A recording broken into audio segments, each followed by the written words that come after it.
If tonight feels heavy, that's all right. You've carried worse in quieter hours. So let the lights soften. Let the bed remember your shape. Let the silence breathe with you. Because tonight, you'll dream of a dog.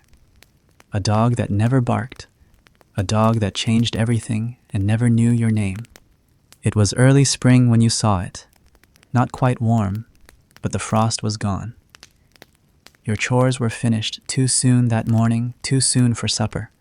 Too late for rest, so you wandered. You always wandered, when no one was looking. That path between the low granary wall and the ruined well, it had always called to you. It was a useless corner of the village, where no one worked anymore, where old things stayed, where no one would bother you if you sat on the stone rim and kicked your feet and watched the trees sigh. And that was where you saw it, a dog.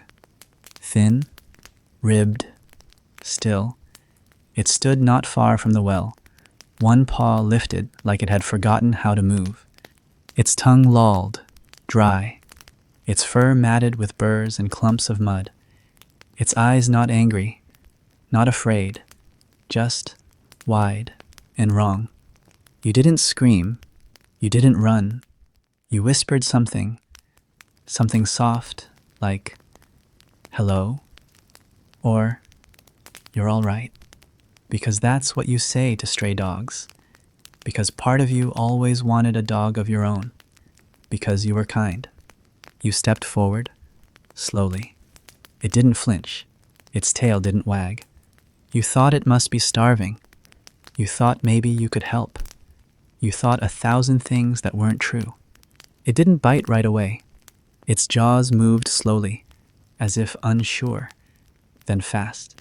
A snap, a yelp, a blur of dirt and fur and pain, then gone.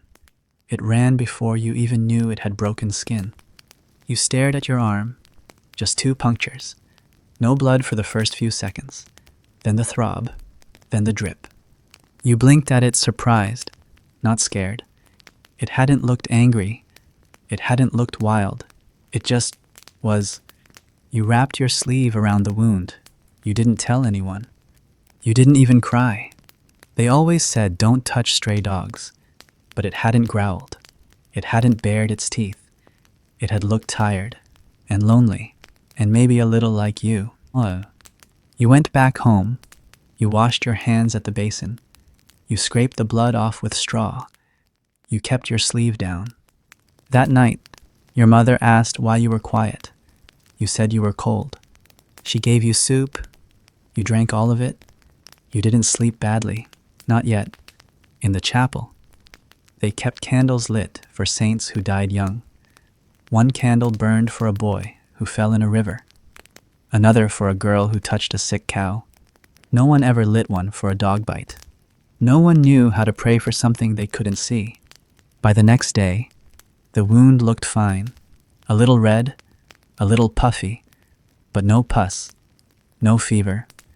No one noticed the way you shook when water spilled on your fingers, or the way the village dogs barked when you walked too close. You told yourself it was healing. You told yourself it was nothing. You told yourself you'd forget. But the dog, you kept seeing it, at the edge of the woods, in your dreams, in the dark spot behind your eyelids when you blinked too long. You never heard it bark. That was the strangest part, even in memory's silence. That silence would become familiar, not the good kind, not the quiet that lets you sleep, but the silence that grows behind the eyes, that waits behind your tongue, that builds in your chest like a storm not yet allowed to break. You would not bleed much more. You would not cough. You would not limp. But something in you had been opened, and slowly, it would begin to close all the doors behind it. Sleep if you can. This is only the beginning. They always said if it bleeds a lot, that means it's letting the bad out. But what if it didn't? What if it bled just enough to stain the edge of your sleeve, and no more? The morning after the bite, your arm felt stiff, but not broken, not sick, just sore, like you'd bumped into a wall too fast. You touched it with 2 fingers, The skin was warm, a little raised, but it didn't hurt to move. And so, you did. You hauled water from the cold well. You swept the ashes from the hearth. You smiled when your little sister offered you a crust of bread too burnt to eat. You were just a little quiet, that's all. And no one noticed quiet in you, not really. You were always the one who listened more than spoke. The wound was small, 2 dark punctures, red around the edges, like a plum left too long in the sun. You tried not to press on it. You tried not to think about the dog. And most of the day, you didn't. Because the sky was pale, the chickens loud, because there was a cart stuck in the mud, and your neighbor swearing under her breath, because you were young, and the young recover, or so they believe. By noon, you'd forgotten the sting. By evening, you stopped checking the bandage, and by nightfall, you told yourself, if it were dangerous, I'd know by now. But you didn't know. That's the danger. 3 houses down, an old man once died after a bee sting. They said his blood was too thin. Or maybe he'd sinned. No one really knew. They buried him without prayers just in case. In your village, illness was not a matter of medicine. It was a matter of suspicion. If you got sick, someone had to be blamed. If you died, someone had to whisper that you deserved it. So you kept silent. You kept walking. You kept nodding. You kept pretending the bite wasn't there. But something had changed. A taste in your mouth, coppery, bitter. A pressure behind your eyes when you stared at firelight too long. And the dogs, the village dogs, the ones that always followed you, always barked at shadows. They wouldn't come close now. One of them, the lame one with the torn ear, growled low when you passed. You told yourself it was coincidence. But in the middle of the night, you woke from a dream of running, with dirt in your nails. The next morning, your sister asked why you were chewing on your sleeve. You hadn't realized you were. You laughed, said you were cold, then rubbed your tongue along your teeth, as if something felt off. It didn't, not yet. In the fields, when you bent to gather weeds, your vision blurred, just for a second, just long enough to wonder, was that sweat or fever? You drank a ladle of water from the shared barrel. It tasted strange, sharp, not bad, just wrong. You poured the rest out when no one was looking. At supper, your appetite faded. You told your mother the stew was too salty. She said it was the same as always. She kissed your forehead and frowned. But she didn't say anything else. She never said anything unless it was worth saying. And you were still standing, still breathing, still, mostly yourself.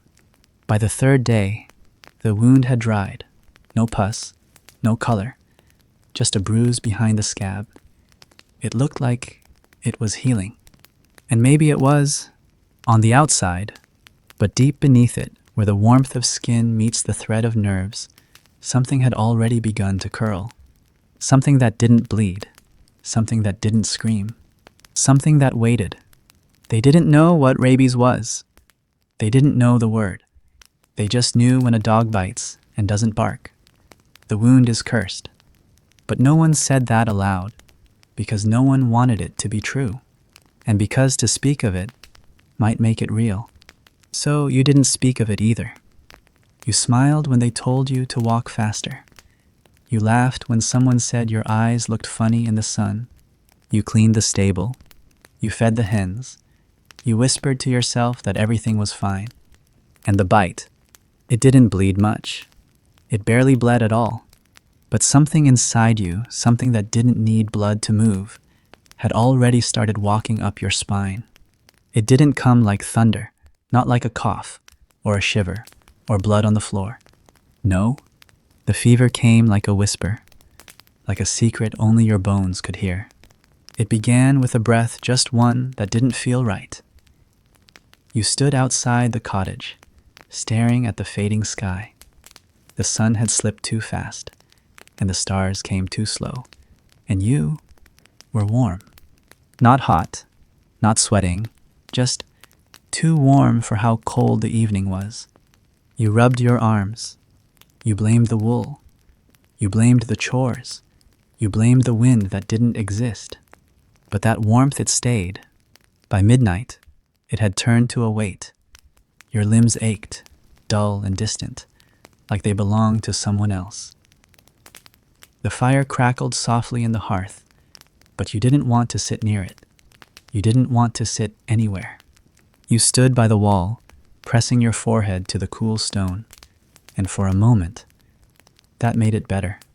Until it didn't. You didn't tell anyone. Not your mother, who'd gone to sleep early. Not your sister, who whispered prayers in her corner. Not the wooden saints on the shelf, who watched but never spoke. You just closed your eyes and let the weight spread.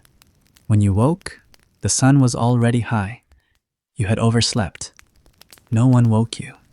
They said they didn't want to disturb you. That word disturb echoed in your head too long, as if you were already something to be left alone. You tried to stand, and the floor moved. Not quickly, not like a fall, but like the ground had decided it was tired of being ground. Outside, the trees swayed too much. The wind sounded sharp, not cold sharp. You drank water and felt it sit on your tongue like oil. You swallowed, and your throat clenched like it had been tricked. You smiled, laughed once, laughed again, and no one noticed that the laughter didn't reach your eyes. They say fever comes in waves, but yours came like a fog. You didn't shake. You didn't burn. You didn't scream. You just forgot how to feel normal. Food was tasteless. Voices were too loud. Light stabbed behind your eyes like needles. Shadows began to move too slow, or not at all. You blinked too often, and sometimes, not at all. Your sister asked if you were sick. You told her no. She asked again. You said you were just tired. She said your hands were too cold. You said they were fine. She held your arm, and you pulled away. You didn't mean to, but her fingers felt like fire, and you didn't want fire. That night, the fever deepened. You couldn't sleep. You couldn't lie still. The blankets were wet with sweat, but you felt dry. Your breath came short, and then long, and then short again. You began to hate your own skin. You didn't dream. You only remembered the dog, the stillness, the eyes that didn't blink, and the feeling that something had passed from it into you. Not with malice, not with intent, but with inevitability. You opened your eyes and the ceiling looked wrong, too flat, too near, too bright. You sat up, too fast. The room tilted. The world spun quietly. And you whispered a name you're not sure whose, just to hear something human. Your mother brought you broth. You didn't finish it. You said the taste was off. She smelled it. It was fine. You tried again. Your mouth refused to close around the spoon. Your tongue moved wrong. You said you weren't hungry. You lied. By dawn, your thoughts were slower. You forgot the names of your neighbors. You stared at the broom and couldn't remember what it was for. You looked in the basin and didn't recognize your own eyes. Not because they looked strange, but because they looked distant, like they belonged to someone watching you from inside. And the worst part, no one saw it. You were still walking, still nodding, still breathing. They said maybe it's a cold. They said maybe he's working too hard. They said maybe it's nothing. But inside, the fever had become a room, and you had been locked in. You heard a buzzing once, not from outside. Inside, in the corner of your head, like flies in a jar. It lasted 5 seconds. It never left. Your sister gave you a piece of dried pear. You dropped it. You didn't notice. She picked it up, and for the first time, she looked afraid of you. You touched your neck that night and felt something pulse. Not your heartbeat. Something slower, something patient, something not yours. They didn't call for the healer. They called for the priest. Because what you had wasn't something to fix. It was something to fear. You were sitting by the hearth when they brought him, wrapped in your mother's shawl, eyes red, skin pale, but no cough, no blood, no broken bone, just silence and something off in your gaze, something that didn't answer when spoken to the first time. The village priest was old. He moved like a branch still stuck in frost, slow, quiet, stiff like the world didn't move him anymore. But his eyes were still sharp, sharper than they should have been. He looked at you, not at the wound, not at your mother, just you. And then he asked one question. When did the dog come? You hadn't said anything about the dog. No one had. He stepped back, whispered something in Latin. Then again, in your own tongue, softer this time, almost kind. Your sister started crying. You didn't know why. They took you to the chapel that evening, not in a cart, not in a bed. You walked, slow, unsure, but still on your own feet. Your legs trembled. The ground felt like it pulled too hard, but you made it.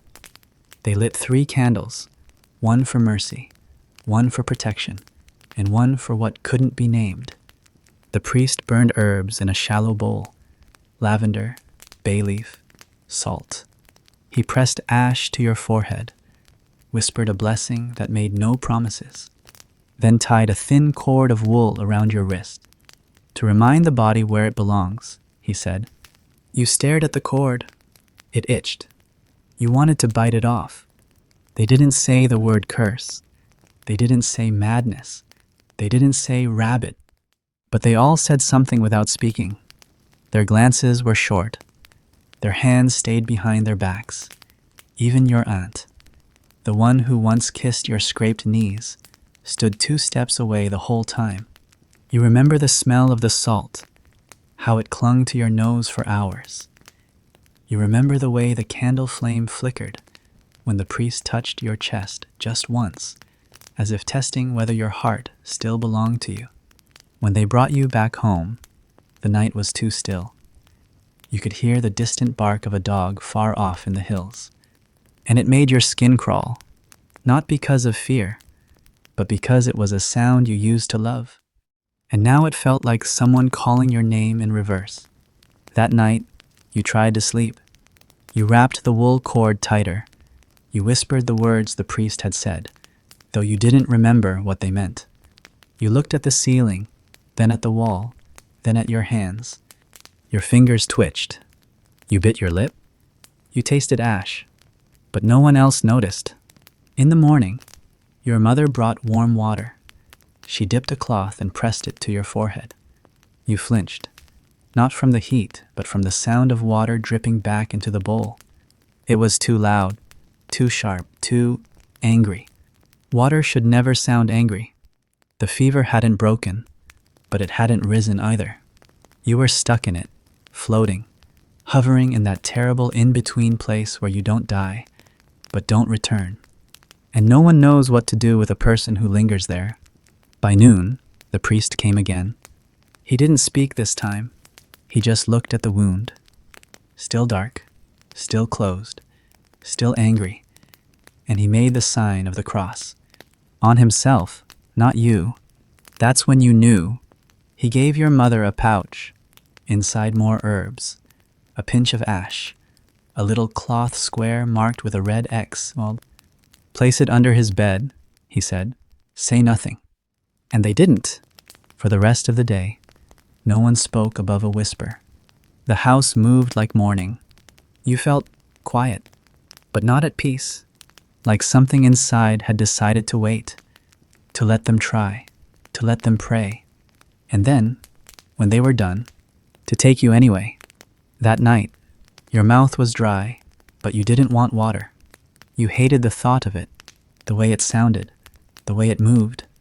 You spat into the ashes beside the hearth, just to make sure you still could. You could, but only barely. Your sister came to sit beside you. She held your hand. You didn't squeeze back, because part of you was afraid you'd squeeze too hard, or not at all. And you didn't know which would be worse. Somewhere in the night, You heard the priest's voice again. Not aloud, not real, just the echo of it, to remind the body where it belongs. But your body didn't feel like it belonged. Not anymore. It starts small. A swallow that doesn't feel right. A breath that sticks halfway down. A weight behind your teeth like something sitting there, waiting to be spoken, but never is. You try to clear your throat. Once, then twice, then again. But the tickle doesn't leave. It isn't quite pain, isn't quite pressure. It's a presence. And it grows. By midday, your mouth feels wrong, too full, too warm. Your tongue brushes your teeth in the wrong rhythm. Your cheeks feel thick. Your jaw trembles if you hold it too long. You drink, but the water doesn't help. It just swirls and lingers and makes everything feel heavier. You begin to chew without food. A nervous motion. Your back teeth grind softly as you stare out the window. No one comments. They think you're thinking, but you're not. You're just trying to distract your mouth from the thing blooming inside it. Your sister brings you dried apples. You put one in your mouth. Chew. Pause. It's dry. Too dry. It soaks the moisture from your tongue. It scratches your throat going down. You cough once. The sound surprises you short, guttural, not yours. You smile, say thank you, but your lips don't shape the words quite right. Your mother notices something. She asks if your mouth is sore. You shake your head. Because it's not sore. It's thick, unfamiliar, like someone else's breath is inside it. At night, the saliva comes. You wake choking on it. Not vomit, not bile, just spit too much of it. A slow, constant flood you can't stop. You sit up, lean forward, let it drip. No one hears. You wipe your chin and lie back down. The next morning, your pillow is damp. You flip it over and pretend not to notice. Your jaw aches from clenching. You stretch it open, and it clicks loudly. The sound echoes in your ears like stone hitting stone. You don't tell anyone. What would you say? My mouth feels too full. It would sound like nonsense, and maybe it is. Maybe this is a dream. Maybe this is what growing older feels like. Maybe this is just another silence passing through your body. You try to eat bread. The crust cuts your gums. The crumbs cling to your tongue like fur. You drink broth, but the spoon trembles in your hand. You tell them it's fine. You lie again. The lies are getting easier. That evening, you feel it again, that thing in your throat. Like a stone, like a second tongue. It doesn't move, but you feel it. You gag softly, hoping it will pass. It doesn't. You spit into the fire. The flames hiss. You dream of running, of your mouth open, drooling, of teeth snapping, of a voice behind your own barking without words. You wake with a start, the taste of iron in your teeth.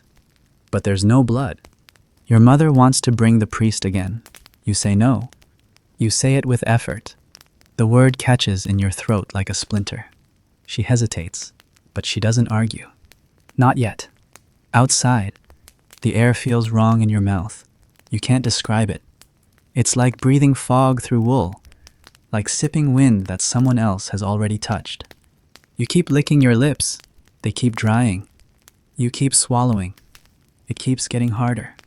They give you a cloth to wipe your mouth. You carry it everywhere. You say it's for sweat. They nod, but they see. They see you use it too often. And never for your forehead. You begin to hate food, not the taste, the act. The chewing, the swallowing, the way it feels like betrayal each time it moves past your tongue.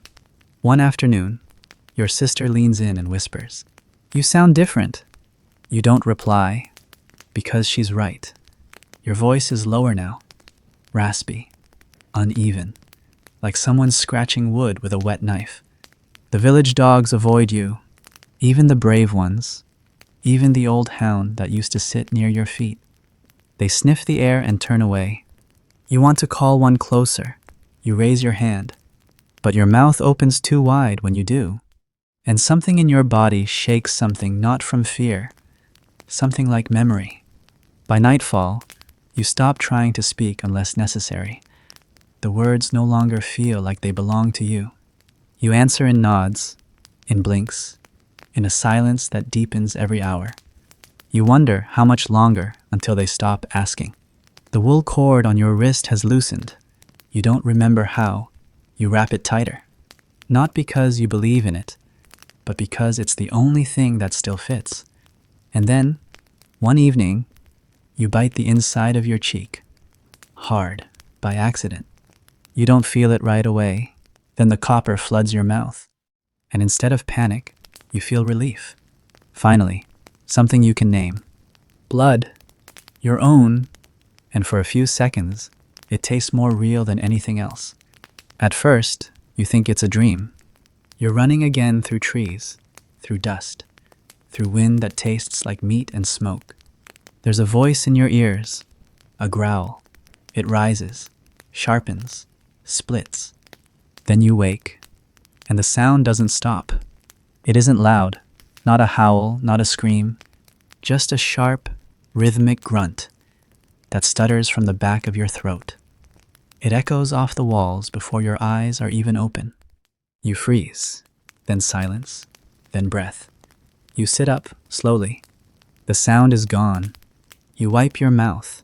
Your tongue feels too long. There's a tightness in your neck, like something twisted while you slept. You listen, nothing. No dogs, no footsteps. Just the creak of old beams and the breath of the fire. You close your eyes again. Tell yourself it was nothing. A dream, just a dream. But the next night, it happens again. Not as loud, not as sharp. More like a rumble this time, but enough that your sister sits up in the dark and whispers, "Was that you?" You pretend to be asleep. You breathe slow, you turn away. You feel her staring through the dark, but she doesn't ask again. The third time, it's worse. You're awake when it begins. You're lying still, eyes open, hands on your chest when something inside your throat spasms. You don't mean to make the sound. You don't even know how, but it comes, low, choked, rough. Not human. Not quite. Your body jerks. Your hands claw at the blanket. Your chest burns. Your mouth fills. And then stillness. Just you. Just breath. Just silence again. In the morning, your voice is hoarse. You say only 3 words all day. None of them feel right in your mouth. Your mother watches from the doorway. She doesn't speak. You wonder if she heard. You wonder if they all did. That afternoon, 2 boys walk past the house. One makes a barking noise, a joke. The other laughs. Your hands clench.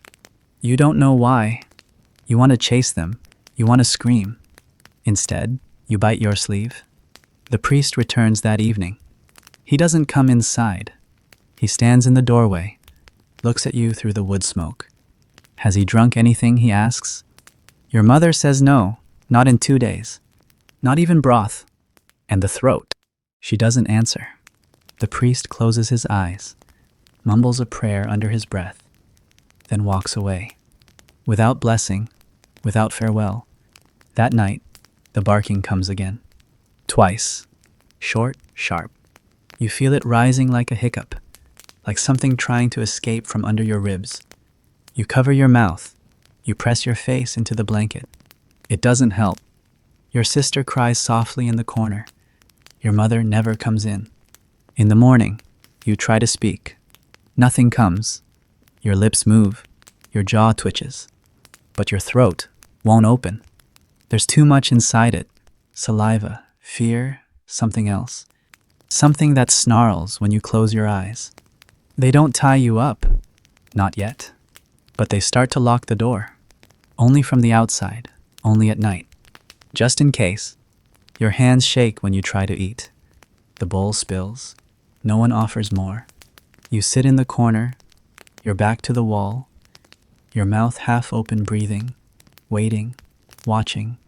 You think of the dog, that first day, how it stood still, how it didn't bark, how it looked at you like it already knew this moment, like it had been waiting to pass the silence on.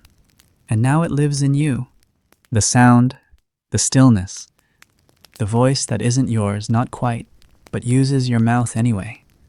That night, your sister doesn't sleep in the room.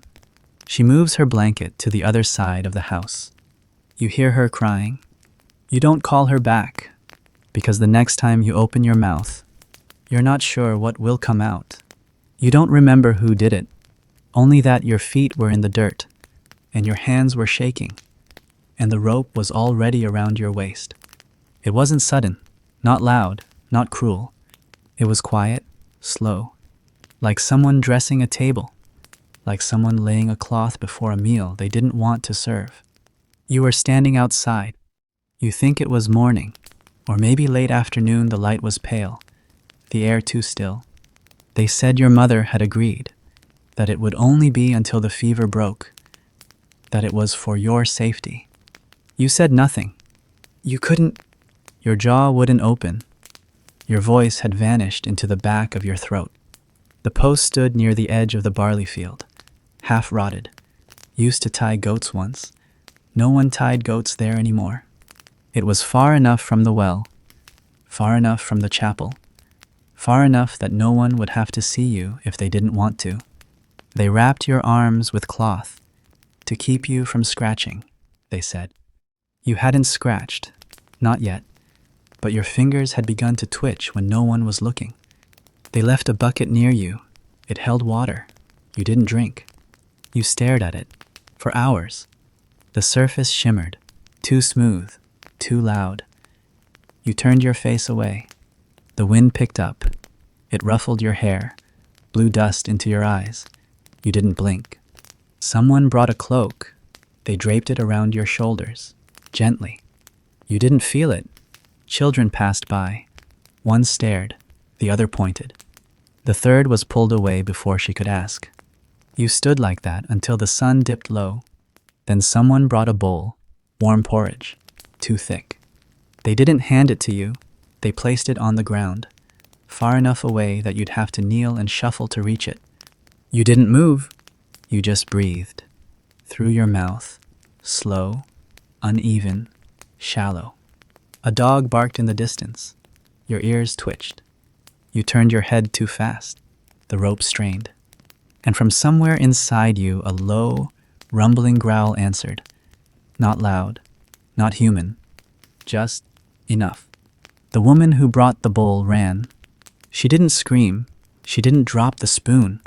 She just walked faster than usual, back toward the village, without looking back. Night fell. The field turned black. The sky pressed down. You could hear insects, owls, the crack of branches, your own breathing. And behind all that, a hum, low, faint, like the earth itself was waiting. You leaned against the post, closed your eyes, and dreamed of nothing. Because dreams had stopped coming. Even nightmares had left you alone. In the morning, your legs had gone numb, your shoulders ached, your lips cracked. The bowl of porridge was gone, or maybe it had never been there. You couldn't tell. Your tongue felt swollen, not from heat, from weight. Like a stone had lodged there, a warning you couldn't swallow. At noon, the priest walked past. He didn't stop, didn't speak, didn't look, but his fingers traced the sign of the cross as he passed. That was when you knew no one was waiting for you to get better anymore. They weren't hoping, they were preparing for the day when the rope wouldn't be enough, when someone would have to make a choice, when someone would have to say the words they hadn't dared yet. He's not coming back. You stayed tied until dusk. Then your mother came. She untied you, didn't speak, didn't smile. She placed your hand on her shoulder, guided you home, step by step. You didn't look at her. You couldn't, because you weren't sure what face you would see, and you weren't sure what face you were wearing anymore. That night, the rope left a red mark around your waist. You traced it with your fingers, over and over. You weren't angry. You weren't afraid. You were just tethered. You don't notice it at first, Not until it's already begun. Not until the sound of a ladle dipping into a pail makes you wince. It's just water. That's what you tell yourself. But the sound is too sharp, too clean, too fast.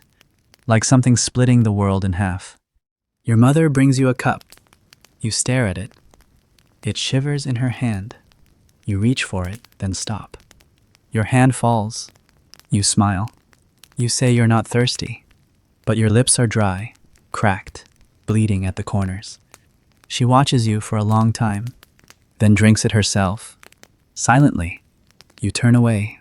Later, you hear rain on the roof, a slow, gentle rhythm. It used to soothe you. Now it crawls down your spine like ants.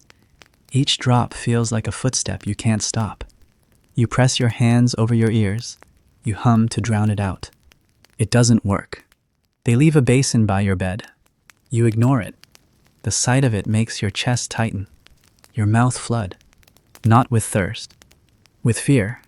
Someone spills a bucket in the corner of the room. It splashes, spreads, reaches toward your bare foot like a hand.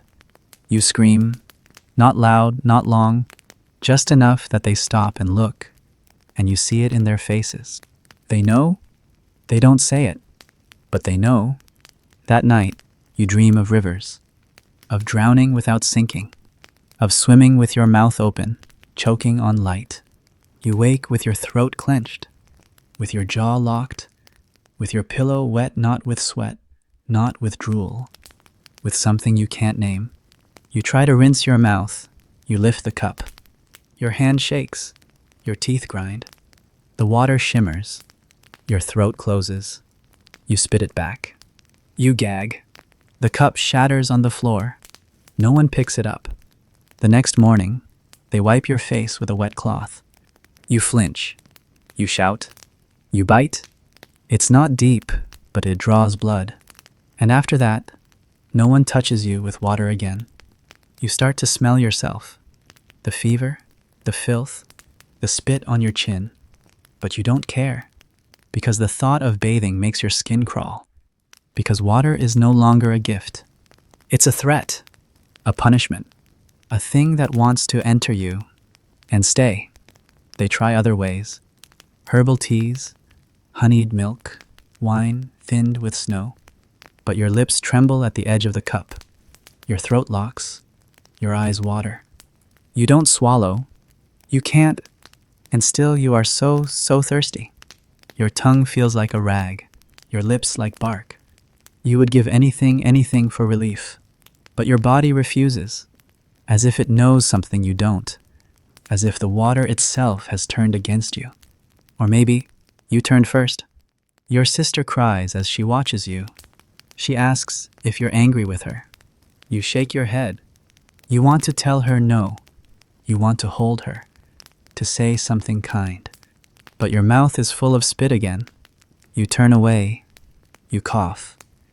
And somewhere in the cough, you bark. They don't try again that day. No more drinks, no more cloths. They just sit near the door, not inside, not touching. Just near enough to listen. That night, your dreams are dry. Dust, stone, desert. You crawl toward a river that always disappears before you reach it. You wake choking, not from thirst, but from the absence of it. By dawn, your mother no longer looks in your eyes. She speaks softly to the space beside you. She leaves bowls of broth that go cold and untouched. And when she prays, she doesn't ask for healing anymore. She asks for mercy. You hadn't looked at it in days. You didn't need to. You knew it was there, a pulse in your arm, a whisper under the skin, like something breathing, but not for you. They'd said it was healing, said it had scabbed well, that there was no pus, no smell. But what does healing mean when the wound keeps speaking? It began again with heat, a low, angry warmth behind your elbow. You touched it through your sleeve. Your fingers flinched. It felt like coal, like stone left too close to the fire. But there was no fire near you anymore. Not since they stopped bringing wood. Not since they stopped staying past dusk. You pulled back the cloth, slowly, dreading, knowing, and there it was, dark, shiny, alive. The scab had cracked down the middle, a thin red line, curved like a smile. Around it, the skin blackened, veins thick and purple like twisted strings, a bruise with no edge. It didn't bleed, but it wept. Clear, sticky, not blood, not water, something in between. You wiped it with a rag. It soaked through in seconds. You pressed harder. The pain bit back. It didn't scream, it didn't throb. It pulsed, like a second heart, like a thing waiting to be born. You tried to wrap it again. Your hands shook too much. You tied it badly, crooked, loose. It fell off by morning. The village dogs howled that night. All of them, together. Then, one by one, they stopped. And then silence. Not peaceful, hollow, like the world had braced itself. Your arms stiffened. You couldn't bend it without grinding pain. Couldn't lift it past your chest. It hung from you like borrowed meat. The skin peeled, the hair thinned, the smell changed. Your sister refused to come near you after that. You heard your mother whisper to the priest, "It's turning black." "It's too late," he said. Not angry, not cold, just tired. Like he had said it before, like he would say it again. The next morning, they cut your sleeve open. Didn't ask, didn't warn you, just held you, sliced. You didn't flinch. You didn't feel it. The pain had moved somewhere deeper now, beyond nerves, past bone, into memory. They tried to burn it again. The wound, the skin, the thing that used to be your arm, they heated iron in the coals, pressed it until smoke rose. You smelled yourself burn. You heard the hiss, felt the sizzle, tasted metal in your throat. And you laughed? Not because it was funny, but because something inside you had stopped trying to cry. After that, they didn't bandage it. They left it open, to the air, to the flies, to whatever god still wandered past your door. It never closed, never scabbed. It just pulsed and pulsed, like it was keeping time for something else, like it was waiting for the rest of you to catch up. You started dreaming of it.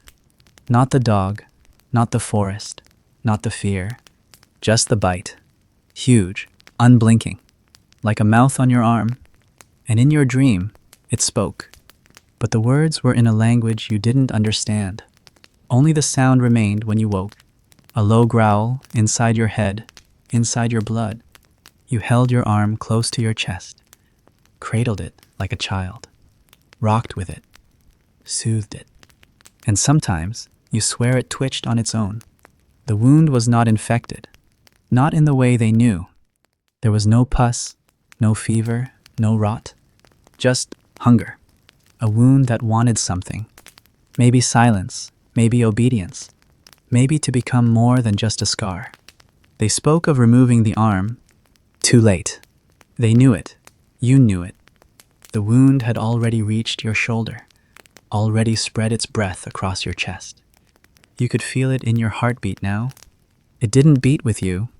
It beat through you. You looked at it once more. Really looked. And it looked back. You hear her before you see her. A voice, cracked like frostbitten wood.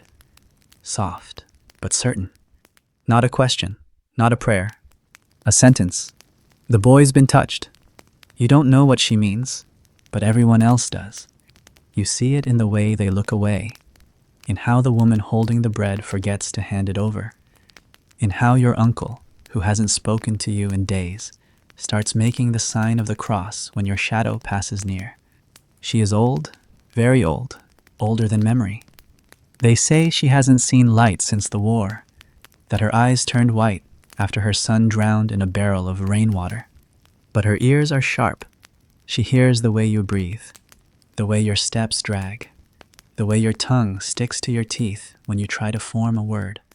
You walk past her on the way back from the chapel. She lifts her head. Her nose flares, once. Then she whispers, "That's no boy anymore." That's the dog's curse. The words float, not shouted, not even meant for you, just said softly. But in a village like yours, softly is enough. You feel the silence ripple. No one speaks, no one corrects her, no one dares, because it confirms something they were already trying not to know. Something too old to name, too old to fix, only old enough to fear. That night, the children don't play outside. The dogs don't bark. Your sister doesn't sing. And your mother sits with her back against the wall, rosary slipping between her fingers like water she no longer drinks. You sit by the hearth, alone, staring at the ashes, listening to the ticking in your arm, the low, occasional gurgle in your throat. You think of the woman's voice. You think of her calling it a curse. Not a disease, not madness, not punishment, but something older. The curse of a bite that doesn't bleed, of a bark without a mouth, of silence that replaces breath. You wake in the night to voices, not angry, not kind, just afraid. It's like the boy from the last plague year. Didn't he foam at the mouth too? Didn't they drown him? They had to. They didn't want to, but they had to. You don't sleep again. You lie there, eyes open, listening to your heartbeat skip a note now and then, wondering if they're right, wondering if you would do the same. In the morning, the old woman stands at the edge of the square. She holds a bowl of ash, sprinkles it on the stones. She mutters words older than the priest's Latin, words that sound like teeth, like rust, like rope tightening. She doesn't come near you. She doesn't have to. Her voice does all the walking. Let the soul slip free before the foam comes, she says to no one in particular. But they all hear, you do too. Your mother closes the shutters, bolts the door, sits beside you again, but not touching. She whispers, don't listen to her. You nod, because you want to believe her.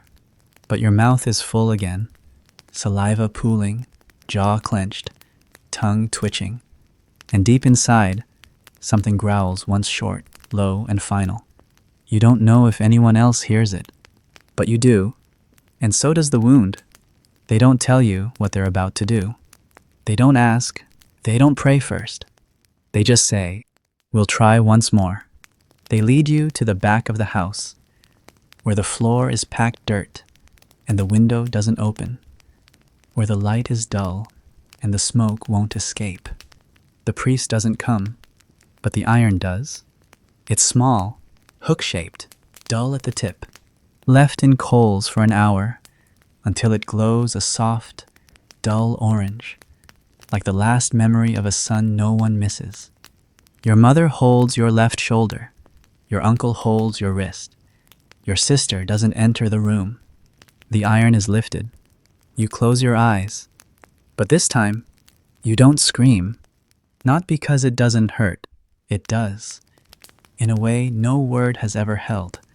But because the part of you that would scream is already gone, the wound sizzles. You hear it before you smell it. Then the skin puckers, flesh caves. The bite turns into something even less human. Something round, ragged, black at the edges, with a red ring that pulses like breath. You think, now I match it. Now I look like what I feel. When they let go of your arm, you don't move. You just stare at the floor. There's no cloth to catch the sweat, no water to cool the burn, no salt, no herbs, just fire, and air, and hands that no longer touch you once the pain is done. They leave the room without a word. The door doesn't quite close. You sit in the smoke. You taste yourself. Ash, blood, spit. Something thick behind your tongue. You swallow it and gag once. But nothing comes out. Later, someone places a cup beside you. Not in your hand beside you. It's empty. You don't know if that's worse. At sunset, you walk to the back wall. You press your burned arm against the stone. The pain lights up your whole body, a glowing thread from elbow to jaw. But you don't pull away. Because the pain is honest. The pain is you. And for the first time in days, you recognize yourself inside it. You dream of being branded, not with letters, not with iron, but with silence. A mark across the soul that no one sees but everyone avoids. You wake with your lips stuck together, too much spit, too little voice. You whisper, "I'm still here," but the room doesn't believe you. And neither do you. The next morning, the wound smells different. Not like death, but like something trying not to die. You touch it, it throbs. Not with pain, with rhythm. A steady, slow beat that doesn't match your pulse. Your mother stops looking at it. She feeds you without words, places a wooden spoon near your mouth, waits. You turn your head. She sets the spoon down, walks out. The door clicks behind her. Your sister peeks in once. She sees your arm unwrapped. She runs. You don't blame her. You wouldn't look either. The priest comes that evening. He doesn't step inside. He smells the air, frowns. "It wasn't enough," he says. No one answers. He leaves a small black feather on the doorstep, tied to a string, no explanation. Your mother hangs it over your bed. It swings with every breath you take. Like a clock, like a countdown. You watch it for hours. It swings. You breathe. It swings. You don't. It swings. The room forgets how to hold you. You sleep beside the wound that night, arm against chest, face against arm, as if it could tell you what comes next. It doesn't speak, but it pulses once more, and that is enough. It begins with wind, cool, sharp, across your face, through your teeth. Then the ground rises toward you, too fast, too low. Your arms stretch forward, your legs bend strange, and suddenly, you're not walking, you're not crawling, you're running, on all fours. In the dream, it feels right. The way your hands slap the soil, the way your spine curves, the way your mouth hangs open, drooling in rhythm. There's no pain here, no heat, no rope, no human name. Just you and the wind and the scent of something bleeding in the distance. You chase it. You don't know what it is, but your body does. You follow smell, not sound, not sight. And when you reach it, you don't speak. You bite. You wake gasping, jaw clenched, nails torn, pillow on the floor. Your mouth is dry, your tongue swollen, your throat sore from something that wasn't a scream. Your hands hurt. You look at your palms, dirt under the nails. You don't remember standing. You don't remember moving, but the floor is scratched, and there are bite marks on the bedpost. You lie back down. You whisper, "It was just a dream." But your voice sounds like gravel, your breath smells like iron, and your fingers keep twitching like they're waiting for ground to touch. Later that morning, your sister brings food. She finds you crouched, back low, hands flat, head tilted. You don't know how long you've been like that. She drops the bowl. It spills. She runs. You stay still, too still. Your mother locks the door from the outside again. You hear her whisper something to herself, or to God, or to the empty space beside her. You hear the bolt slide. You close your eyes. And behind them, you are running again. In this dream, it's faster, more instinct, less thought. The world blurs. Your vision narrows. Every shadow moves. Every sound turns your head. And deep in your chest, something laughs. Not you, not a person, but the part of you that isn't afraid anymore. You chase a rabbit, then a child, then the moon. You never catch them. You never stop. Only wake. Heart pounding, teeth sore, throat open from a howl you don't remember giving. Your mother stops bringing food. She leaves it near the door. You crawl to it, not because you have to, because it's easier. Your legs tremble when you stand now. Your neck jerks sometimes, and the taste of bread no longer calms you. You gnaw the edges of the wooden spoon, not because you're hungry, because it fits. because your jaw needs something to hold, because your teeth itch. The wound on your arm pulses when you sleep. It pulls, it hums, it guides, like a leash inside your veins, tugging you towards something you can't name. You dream of barking, not as sound, as language. You understand it, you respond. You wake whispering answers you can't remember, your lips shaped like snouts, your chest heaving like a creature that had run too far to ever come back. They start to whisper words like, "Put down." Not to your face, not yet, but near enough for you to hear.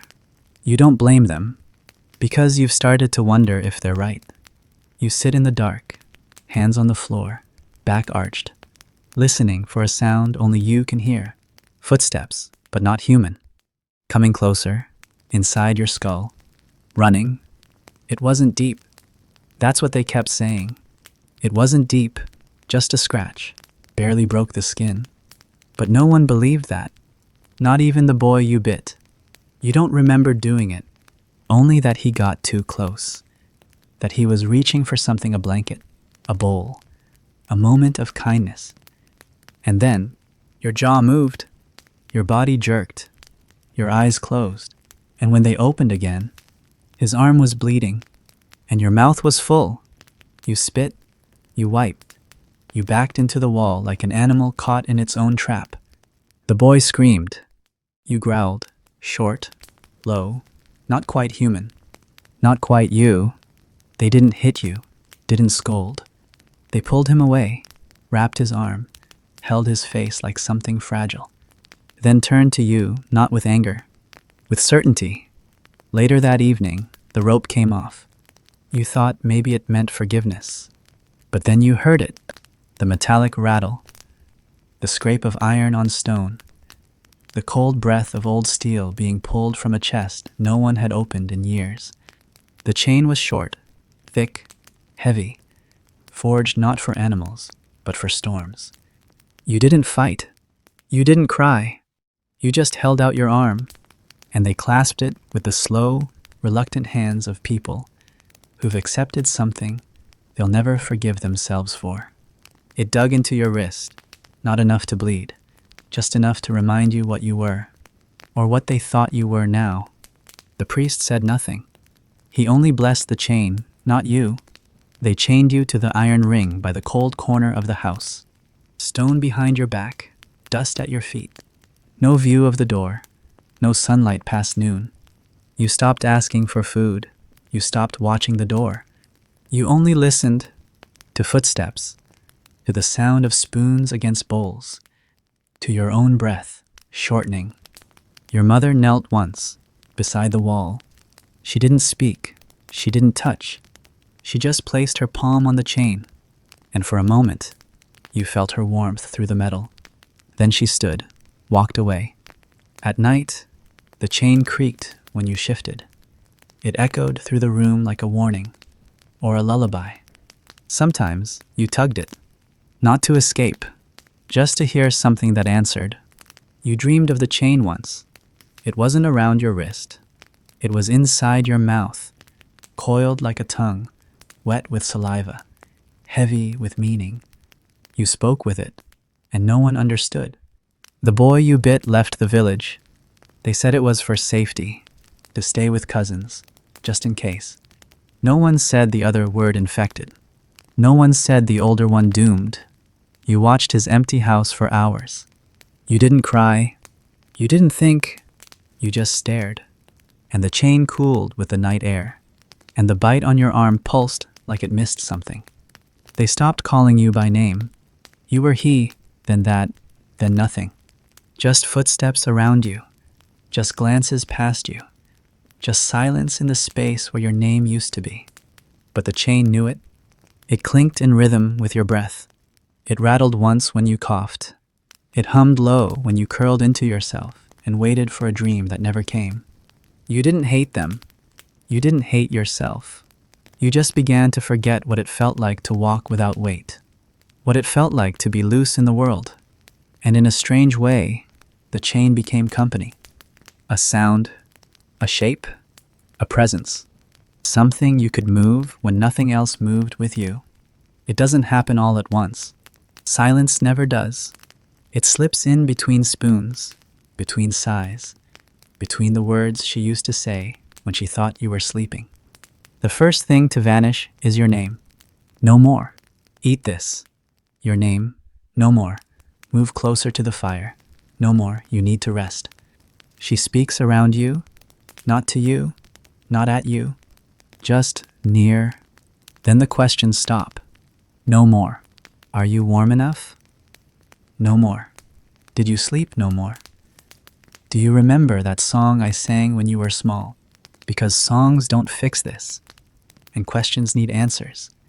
And your answers, they aren't human anymore. Then she stops sitting near you. She used to sit by your feet, sometimes knit, sometimes hum. But now she stands in the doorway, not crossing the threshold. She places the bowl down with both hands, retracts them like burned wood. She watches you with eyes that still look like hers, but no longer search for the child inside you, because maybe she knows he's gone. Or worse, he's watching her from behind your eyes. One day, she brings porridge. She doesn't knock, doesn't call. She opens the door just wide enough, slides the bowl in, closes it again. You crawl toward it. The bowl is cold, but her handprint is still warm on its edge.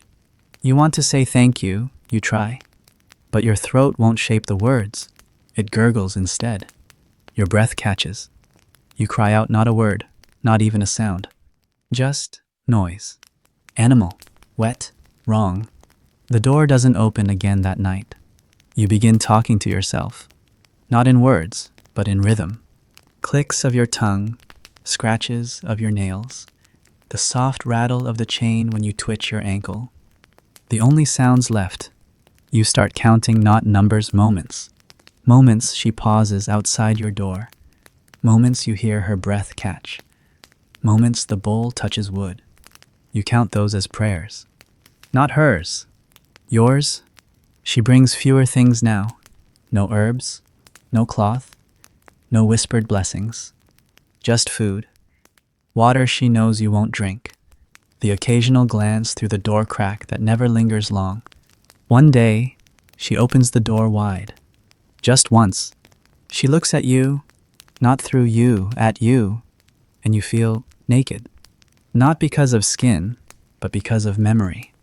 Because that gaze remembers too much, and you no longer fit inside it. She says nothing. You say nothing. That's the last time she opens the door while the sun is up. Your name disappears from other mouths too. The neighbors, the priest, your sister. They speak about you like a shadow, like a weather change, like a noise that comes from a distant barn at night. Your mother still eats, still sleeps, still sweeps the floor in soft, tired circles. But the house doesn't breathe the way it used to. And neither do you. You remember her voice, how it used to rise and fall when she told stories, how she used to say your name like it belonged to something bright. You mouth it to yourself now, not because you miss it, but because you want to know if it still fits. It doesn't. The only voice you hear now is the one inside the wound. It hums when she steps near, goes silent when she leaves, as if it's listening, waiting, grinning. You wonder what she's waiting for, what line must be crossed, what moment must arrive before she walks in again and says, "Enough. He's not here anymore. It's not him." But that moment hasn't come, not yet. So she stays, just outside the frame, a ghost to you, and you a ghost to her. It happens quietly. No scream, no shaking, no violence. Just froth at the corner of your lips, soft, pale, growing. You don't even notice it at first. You're curled in the straw, eyes half closed, jaw tight from a day of silence. Your tongue presses against your teeth, not out of hunger, but habit. You breathe through your mouth. The air is heavy, sweet, unreal. And then a drip. It hits your chin, then your chest, then your knees. Not spit, not blood, but foam, thin, white, like milk that's forgotten what it was. You try to wipe it. Your hand trembles. Your fingers don't listen. You smear it instead, across your jaw, down your neck, onto the chain. It clings. You try to speak. The sound bubbles, fails, returns as gurgle. Your chest tightens. You cough. More foam. You spit. It doesn't stop. You bite your lip hard, to ground yourself, to feel something. But the foam keeps rising. You hear footsteps outside. You don't call. Not because you can't, because you shouldn't. Because whatever voice is left inside you doesn't want to be seen like this. But the door opens anyway. Just a crack. Just enough. And then it happens. Your mother sees. You don't know if she gasps, or cries, or prays. All you see is her hand pulling the door closed again. Not in anger, not in panic. But in finality, you don't see her again that night. You try to sleep. But the foam tickles your nose, burns your lips, chokes you when you swallow wrong. You turn to the wall. You breathe in short bursts. Your teeth chatter not from cold, but from confusion. You dream of drowning in your own mouth. By morning, your jaw is sore. Your cheeks ache. Your pillow is damp. Your mouth tastes like copper and chalk and loss. The priest arrives by midday. He doesn't come inside. He only asks, "Did it begin?" Your sister nods. He whispers something, leaves a scrap of cloth, soaked in something that smells like vinegar and fear. No one uses it. They place you near the door now, not because they want to care for you, because if you lurch, if you convulse, if you turn, they can run. You feel it too. The distance between what you are and what you were, between person and presence. You watch your own spit on the floor. It bubbles, sinks into the earth. And for the first time, you wonder, is this how it ends? Not with fire, not with screaming, but with froth, and the quiet sound of people walking away one by one. That night, your throat seizes. Your tongue curls back. Your lungs spasm. You jerk forward, not by choice. Your teeth snap once. Your head hits the wall. Someone outside cries out. Then silence. Then footsteps, fading. You lie back, spit on your chest, eyes wide, waiting for the next wave, for the next time your own body turns on itself. You count the seconds between. They grow shorter. You begin to understand. This isn't a sickness. This is a changing. Something becoming something else. Something shedding what it was and foaming into what it's always been beneath. No one says his name. They only say what he does. He removes what cannot be healed. He ends what the priest won't touch. He knows how to make it quiet.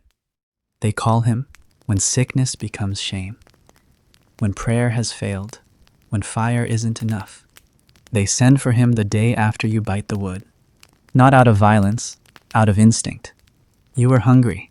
The spoon was gone. The chain was too cold. The bedpost gave way beneath your teeth, and they knew. You weren't coming back. It takes 2 days for him to arrive. He doesn't ride a horse.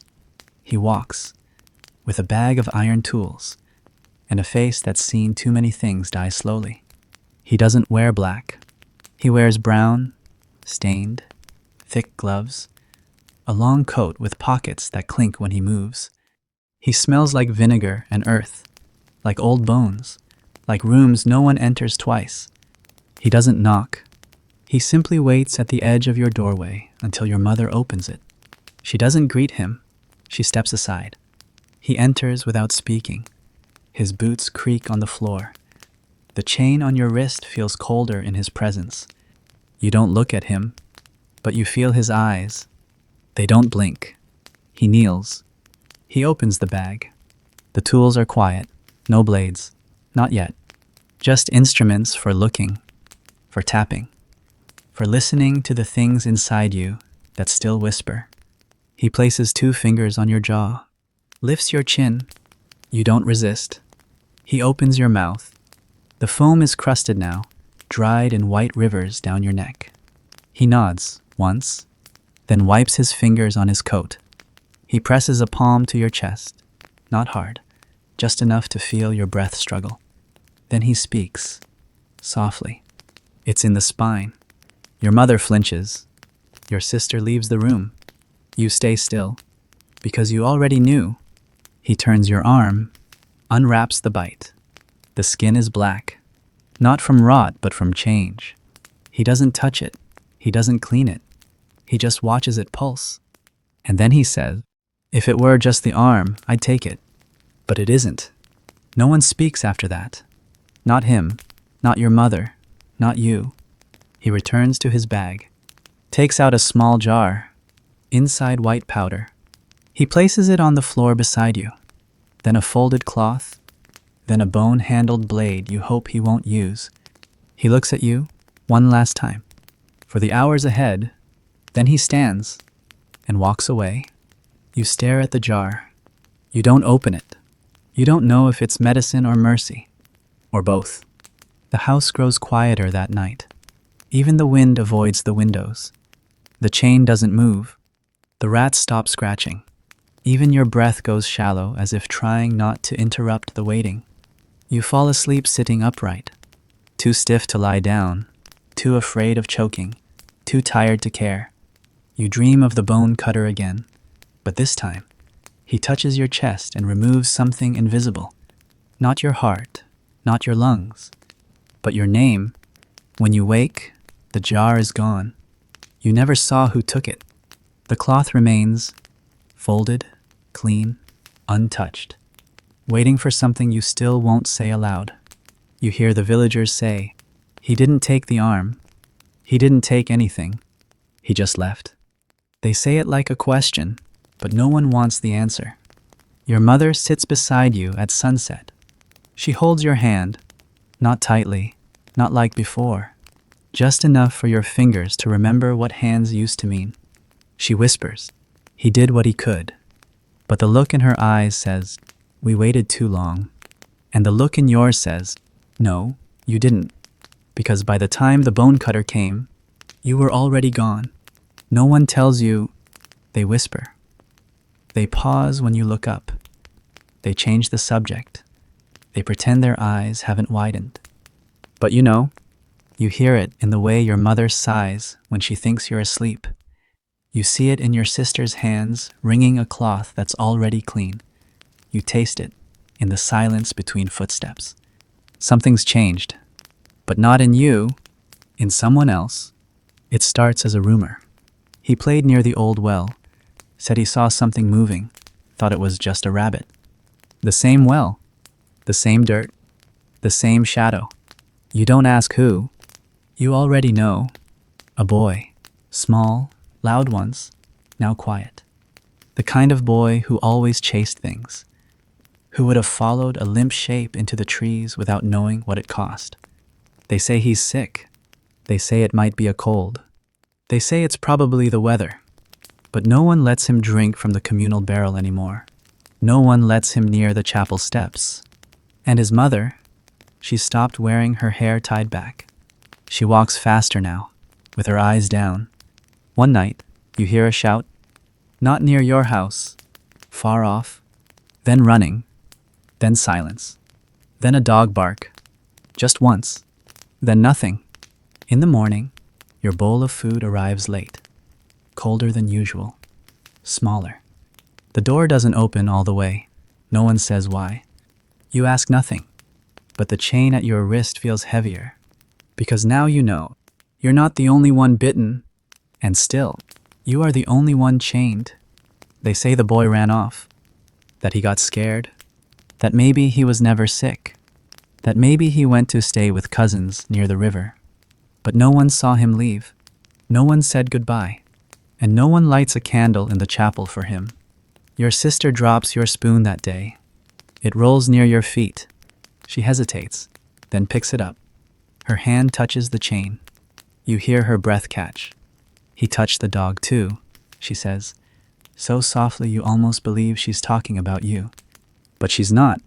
She's talking about the other boy, the one who didn't stay, the one no one talks about, the one you now carry like a shadow under your ribs. That night, you dream of two figures tied to the same post. One coughs, the other laughs. Then both are gone, and the post remains. Still warm, you wake with tears in your mouth, not because you knew him, but because you know what it means to be disappeared before you die. To be erased while breathing. By dusk, no one mentions him again. His house is quiet, his boots still outside the door, his name no longer spoken at the hearth, as if forgetting him might save them. You close your eyes, you breathe shallow, and for the first time, you wonder, what if I had run too? Would they still whisper? Would they still pretend? Would the world still turn if you vanished without screaming? But you didn't run. You stayed. And that, somehow, is the greater sin. You wake to quiet. Not the soft kind. Not the kind that waits. This quiet doesn't breathe, doesn't shift, doesn't watch. This is the kind of silence that's already made up its mind.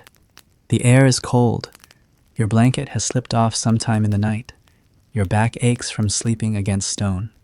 You reach for the chain, it's still there. Tighter, maybe. Or maybe that's just your wrist thinning beneath it. The light filters through the boards. No footsteps above. No bowls by the door. No whisper of your mother saying, "He's still breathing." Not today. You crawl to the door. Press your ear against it. Nothing. No shuffling in the next room. No cough. No kettle. No hymn. Just birds outside. And wind. You wait. You wait until your legs cramp. Until your lips crack from breathing through your mouth. Until your spit tastes like dust. And still no one comes. You try to speak. You try to say hello, or please, or I'm still here. But the sound doesn't leave you. It coils in your throat, thick and bitter. You cough once. It's dry. You lie on the floor, chain clinking softly, your cheek pressed to cold stone, your fingers twitching in rhythm. You wonder if the floor misses warmth, if it remembers other people who once sat here and were eventually buried. You fall asleep again. You don't dream. You wake to the same quiet. You think, maybe they're just outside, maybe tending the chickens, maybe at the well, maybe lighting candles. But there are no sounds of chickens, no water drawn, no bells. The house has stopped making noise. You crawl to the window slit. It's still there, narrow, high. You stretch, too far. Your shoulder screams. The wound pulses. Your fingers scrape wood. But you reach it. You peer through, and the village is there. Still, normal, alive. A woman hangs linen on a line. A boy kicks a stone down the path. The chapel door opens and closes. No one looks your way. No one turns toward the house, as if your house no longer belongs on the map. You whisper your name. It doesn't echo. It falls flat against the stone and dies. You remember when your mother used to hum, when your sister would braid your hair, when someone knocked before entering. No one knocks now, because no one needs to ask permission to leave you behind. You sit in the corner, let your legs fold under you, let the light stretch across the floor without touching you, and the dust dances in the beam. Not for you, just because it can. The chain no longer feels heavy, only final, like punctuation at the end of a sentence no one will finish reading. You begin to count. Not seconds, not minutes. Moments without sound. Moments where even your heartbeat feels like an interruption. You think of the boy who ran and wonder if this is worse. To vanish with witnesses, to be mourned, silently, but never gone enough for grief. That evening, you hear footsteps. One set, slow, careful. They don't open the door. They place something on the floor. You crawl forward after they leave. It's bread. Stale, cracked, no bowl, no spoon. Just enough to say, you are not dead. But not enough to say, you are still loved. It doesn't begin with fire, or blood, or a door breaking open. It begins with a breath cut short, and a sound no one expected to hear again. You scream, not like a person, not like a child, not like anything that lives among walls and rules. You scream like your body forgot it once had a name, like your mouth is the last doorway before the dark takes everything. It comes out twisted, dry, foaming, half growl, half moan, half final plea to nothing in particular. It shakes the windows, startles the crows, freezes the chickens in the yard. And then it stops. It lasts maybe 2 seconds, but it stays forever.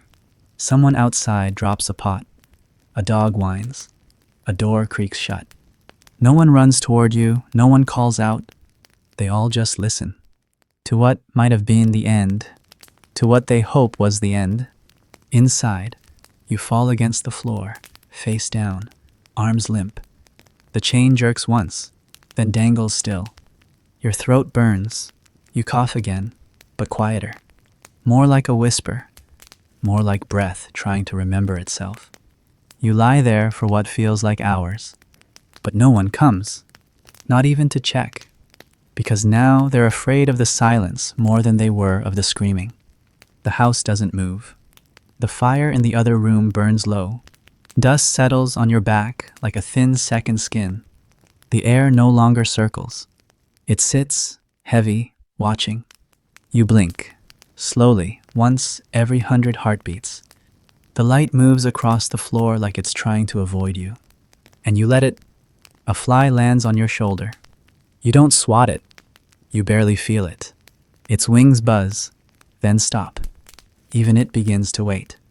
At some point, the church bell rings. Distant, slow.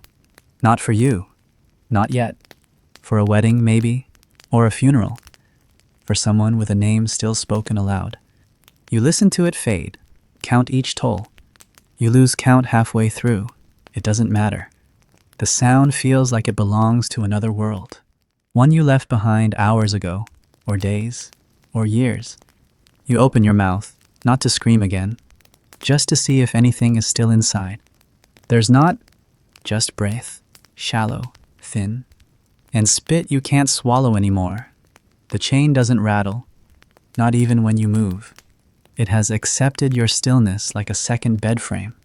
Outside, someone laughs. A child. You don't react. It isn't about you. Nothing is anymore. Your mother doesn't come. Your sister doesn't cry. The priest doesn't knock. Because they've heard the scream. And to them, you're already gone. But you're still here, for now. One more hour. One more breath. One more moment of stillness so deep it forgets sound even exists. No candle was lit. No oil burned. No incense rose. There were no footsteps down the stairs. No basin of water. No rag to cool your skin. You died without witness. Not suddenly. Not dramatically. But in the slow collapse that silence makes when no one dares return to the room. Your body did not stiffen at first. It trembled, minute by minute, like it was forgetting how to be made of limbs.